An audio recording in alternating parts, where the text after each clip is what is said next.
right. Well, good afternoon. Nice to see you all again.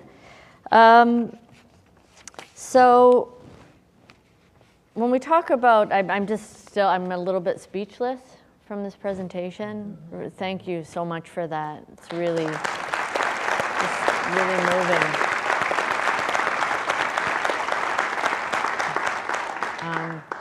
In the United States, Muslims are less than 2% of the population.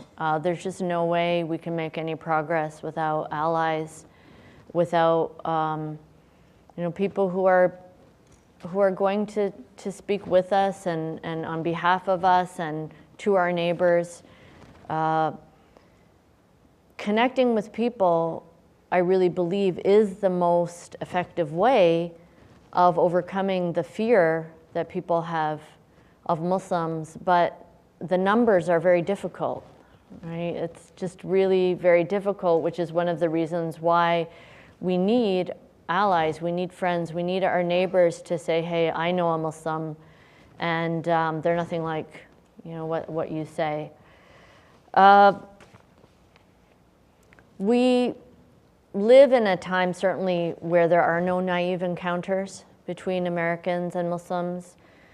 I don't know if there ever were. I mean, as adults, we know that we spend our whole lives constructing and then deconstructing what we know.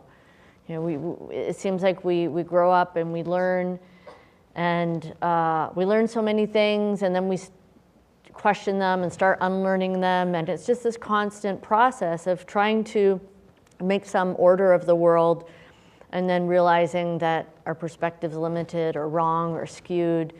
And that's why I do agree with the Dalai Lama that it's so important that we understand our minds and we understand the way that our attention works, why we pay attention to some things and not others, how we make risk assessments, how it's very easy for us to be manipulated. And the reality is that we will always remember traumatic, upsetting, disturbing images. That's a survival mechanism for humanity. We could see 100 pictures of Muslim teenagers planting trees or Muslim families sitting and having dinner. We could even see the women being elected head of state. But we're not going to remember those images. We're going to remember the images we see of violence and trauma. I ask many audiences not only about heads of state, how many Muslim women have been heads of state, but how many Muslims have won the Nobel Peace Prize? It's a lot in the last dozen years, and just. There have been 3 women in the last dozen years, and many people remember Malala Yousafzai, and they remember her because she was the victim of violence. She's a person who was a victim of violence, but also, tremendously articulate, charming, advocate for education. But what about the other 2 women who weren't victims of violence? Tawakkol Karman, who led a non-violent, peaceful political revolution in Yemen, which is one of the most conservative, tribal Arab Muslim societies. And the pictures of her leading men and women, and her husband at home with the kids and bringing the kids down to her tent in the middle of the square where she was leading this peaceful revolution. I've yet to be in a general audience and had anyone say they remember her or know her. So we have this problem. We have a knowledge-based problem. We have a perception-based problem. That's not counting down, do I? Okay, all right. I started public speaking probably in the late 90s, regularly giving talks to civic organizations, churches, synagogues, and I really did notice the shift in about the mid-2000s, and it was during when the Iraq War really got going, when the occupation of Iraq and all the violence got going there, that audiences I encountered no longer had any sense of openness. Before, I would be invited and say, well, we don't really know that much about Islam. We don't really know anything about Islam and Muslims, so we'd like you to give a presentation. After about 2004, 2005, everyone in the audience was convinced that they knew what Islam was and what Muslims believe.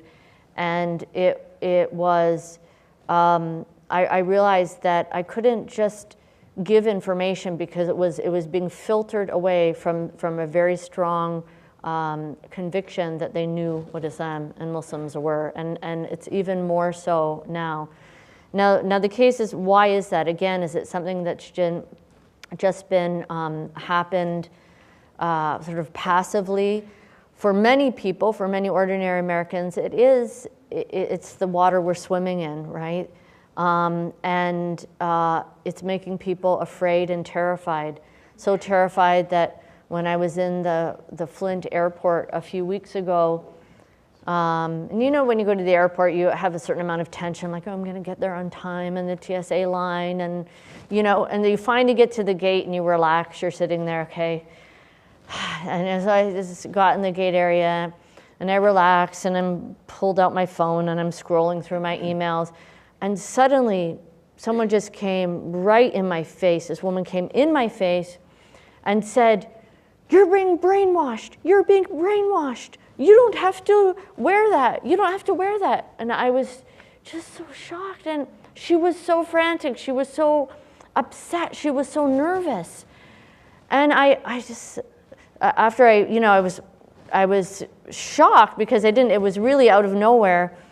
And then I'm trying to say, okay, she's so upset. How do I relax her? And I said, no, what do I say? It's okay.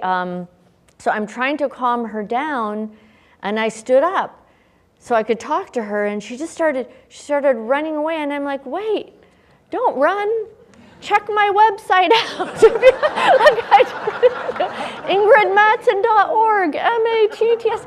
I didn't, how am I going to, I felt so bad for her that she's walking around in this state of just fear. So it needs a lot of compassion, but it is a very difficult problem. And the question is, I think the answer is that why it's happening and why it will continue happening is in those numbers. You only care about ours. It is. It's the number, but it's also the money. And they always say, follow the money. Why? I just want to, we just have to think. Sometimes it's just common sense. It's just basic common sense. Why did Glenn Beck write a book on Islam? What does Glenn Beck know about Islam?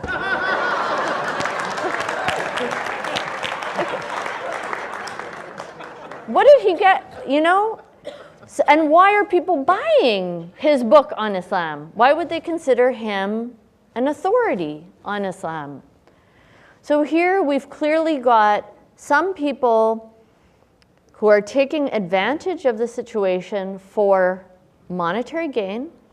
They're making a lot of money. There are people, we saw the money that's being spent on the war on terror. Some of those people, that probably doesn't even include the self-style experts and the people, if you go on Amazon and they claim to be experts on Islam and they're selling books about how horrible Islam is. So there's a lot more money being made there. Think tanks popping up all over the place, strategic this and, analytic critical this and security this and putting forth, packaging people to come and further this message that Muslims are scary, Muslims are terrifying, and they're not telling you the truth. And this is really the most insidious part of it. Because I've been told by audiences that I don't understand Islam.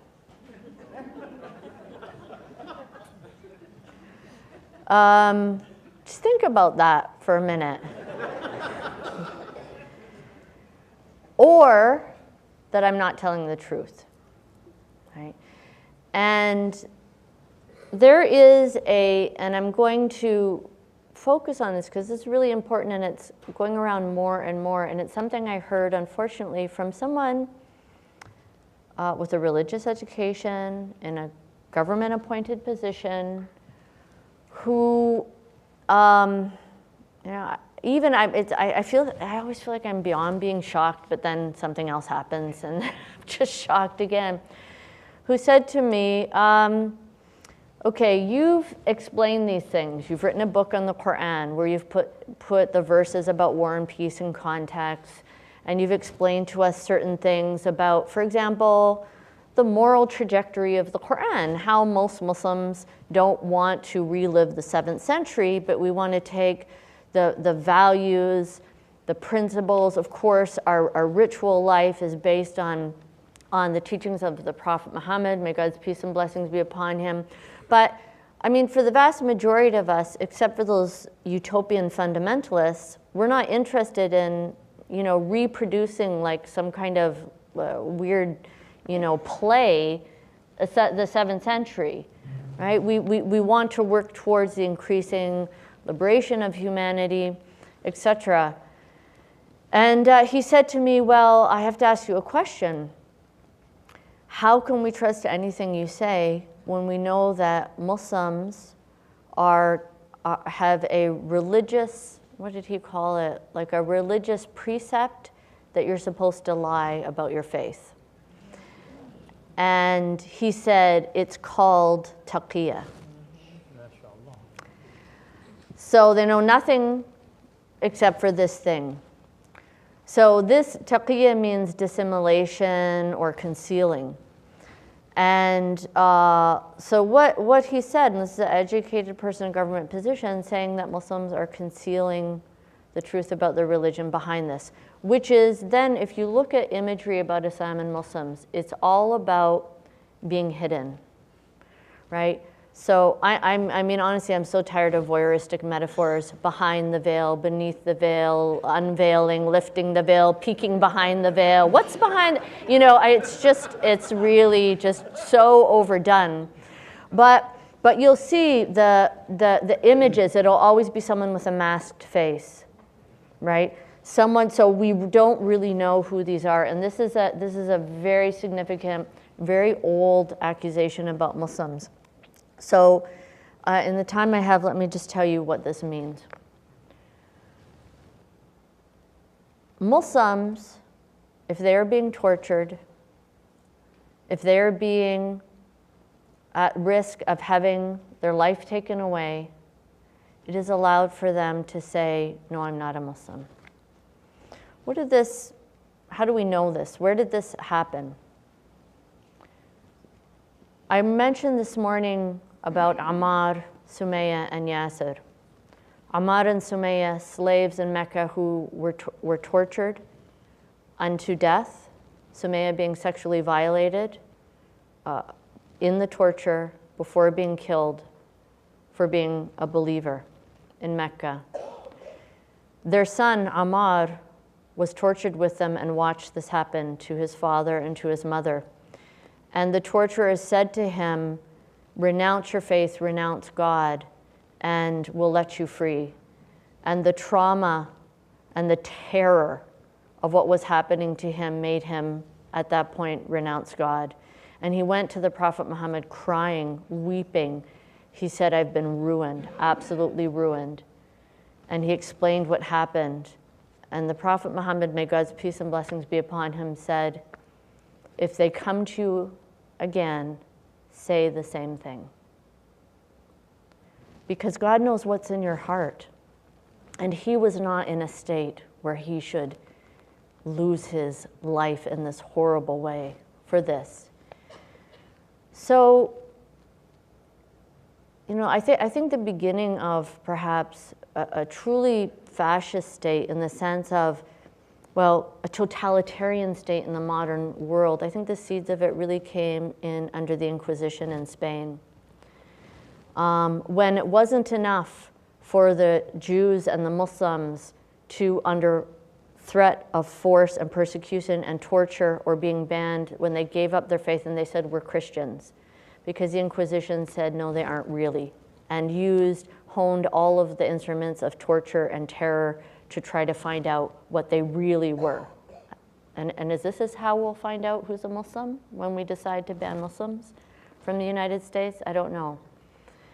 But in that context, there were those, both Jews and Muslims, who concealed their faith, hoping that eventually they would be freed from this tyranny, freed from this oppression, and one day being free to have their faith. And the idea of the perfidious Jew, the Jew who is lying and sneaky, and the Muslim who conceals his or her faith and doesn't show you your true face, became a dominant trope in Western literature that then continued to characterize who are these Semites until today. So that's the reality of the situation. And so this idea of don't trust the Muslim has very deep, insidious, and very disturbing roots in our culture, and we have to be extremely careful about it.